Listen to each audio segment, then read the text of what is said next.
So I'm delighted to be greeted today by Travis Preston. Travis is a distinguished director and trainer of actors and theater makers, has a longstanding career recognized throughout the world. He's currently the dean of the Cal Arts School of Theater, the California Institute of the Arts, where he's also serving as artistic director of the Cal Arts Center for New Performance, a professional company operating out of Los Angeles. Travis's career is widespread with distinguished accomplishments. Just to cite a few, and I underscore a few of them because I can go on for quite some time. Travis has directed such illustrious venues as the Almeida Theatre in London. He's toured work throughout the world to Australia, as well as throughout the US and Europe. With respect to the US, he is also formally an artist in residence, and associate artistic director at the American Repertory Theater in Cambridge, Massachusetts, as well as the Yale Repertory Theater. And you're also a graduate of Yale, if I'm not mistaken. So, Travis, currently you're at Cal Arts, but traveling throughout the world and still doing your work as a director and a trainer and an important voice in our field. And I'm so grateful to have you here in this conversation today. So thank you for joining me. Well, thank you for this conversation. I look forward to it very much. Cool. So the first question, of course, is we're in this current moment that it's as unique as it is challenging. We're dealing with a pandemic. It's affected, obviously, multiple industries, but especially the theater has been hit hard, so to speak. And for those of us who train theater artists, actors, directors, and so forth, designers, playwrights, how are you faring at Cal Arts, and how has your team adjusted to this unforeseen circumstance? Well, I think that the COVID crisis required that we flip very quickly to a fundamentally online experience for our students. Paradoxically, it has worked out fairly well for us. It allowed us to activate skills in our students that we might not otherwise have approached. Certainly, the camera became central to that. And what we discovered was that our students had a lot of the tools to engage the landscape and the challenges of the coronavirus context in very, very creative ways, using camera and editing skills that they had as part of their iPhones, together with their computers. So we found a kind of uninvestigated creativity that was really exciting for us. Needless to say, there were frustrations as well.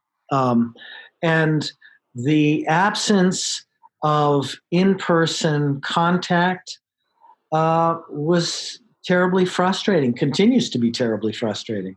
And I think makes us value that experience far more than we might have, just because it's been taken from us. You talk about uninvestigated creativity, and that's that's been, if I may say, a benchmark of Cal Arts throughout its history. An institution that commenced in the 1960s, if I'm not mistaken, under the auspices of Walt Disney of all people. How do you see yourselves as trainers and as students, as alumni of Cal Arts and the theater school in particular, meeting this moment so that when we do perhaps, and I think we will, I think we all hope we do, go back to some semblance of a new normal where we can come together and to share in a live event in person, and perhaps some mixed media experience, who knows. But how has this uninvestigated creativity, do you think, sort of have us facing forward so that we can meet the current moment and look towards the future in an empowered way? Well, I think that it's led to discoveries of talents that might not have been engaged if the crisis had not been there. From my experience, I was head of acting at NYU for a period of time. Um, and one of the things that I realize as I've been approached by many of the graduates of that program is that though they studied acting, they went on, many of them, into careers as writers, as directors, and certainly as producers as well. I think that this particular moment has enfranchised the actor as a maker of something, and that will engage skills that we certainly associate with acting, i.e., character and story. But they're having to address those skill sets from the standpoint of the camera and how to make something themselves, rather than to be a part of something that is made. And I find that has given them great power and a certain kind of agency that they've reveled in. And so, how we've changed things moving into the fall is that we're focusing on training all the actors in 6 week modules to learn how to shoot and edit. That's just become a part of the training for the actor. Wow, how wonderful! And it really is. It's current, and it would be current even without the virus, because, as you well know, training actors the way that perhaps you and I were trained, however long ago, it's a very different industry right now that has a different set of requirements. So, in training this sort of flexible, multi-skilled entrepreneurial artist, um, how how do you, I mean, what opportunities do you think will be there for CalArts students in particular when you guys are able to come back and and the virus has subsided, and perhaps you can even speak to the Center for New Performance and as a particular venue for them. I mean, as content creators, as artists who are beginning with an idea and then working collectively to arrive at something that comes to fruition. Well, I think it goes back to what I had mentioned before about agency. Um, I think that we we self-identify in certain ways, and as you probably know, most actors in the United States, when they come to train, have a vision of themselves on a red carpet with a statuette, Mhm. and the reality of their creative life will be very, very different than that in most cases. Um, and what this this time has done, it has challenged them to enfranchise themselves, parts of themselves that they may not otherwise have enfranchised, and to identify in ways that might expand their sense of what their creative life is. Um, and it speaks to what you were saying about the agency of the endeavor. They have quite a lot of agency. I think they're much more inclined now to create things that they have designed from the ground up, as opposed to making something that was founded on a pre-existing script. That's certainly something we're seeing in the work that's being put forward. Wonderful. And is it perhaps maybe an example that you could cite of your work or that of your students where you've essentially made something? Because I know that Well, speaks to a lot of what you have done as well, especially through the CNP. well, it's interesting. I would certainly speak to what my students have done. Um, I have some. We've had some bizarre situations because in the directing lab, our one of our directors went back to the Philippines, and where he's originally from, and he could only work at very, very odd hours of the evening for him, or actually early morning, to be consistent with the time of class, or a time when he could cooperate with his American colleague. His American colleagues were One was in La Jolla. Another was in Atlanta. And they were working on a Yukio Mishima piece. And they found it very, very difficult to engage the precise text of the work. So what he did was he guided them through a series of cinematic etudes that they shot in their particular locales, and then he put those etudes together in a way that I thought was quite fascinating and paradoxically very, I think,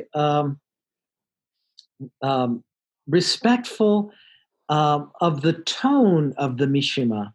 Uh, it was certainly not. You could never say it was a representation of that play. And actually, the name of the play escapes me at the moment. But it was a very evocative, atmospheric piece. And I don't think they would have come to that. And so I think it's awakened filmmaking skills in the team. I think it's awakened creation skill sets, i.e., they are generating stories themselves. And I suspect many of them will go on to careers as creators, um, uh, in addition to their identity as interpreters. Wonderful. And as you point out, it's so important to have that kind of agency, in today's industry. Um, so finally, if I may ask, I guess on a personal and somewhat professional note, jointly, what's next for you as an artist, as a teacher, as a trainer, and by extension, your school?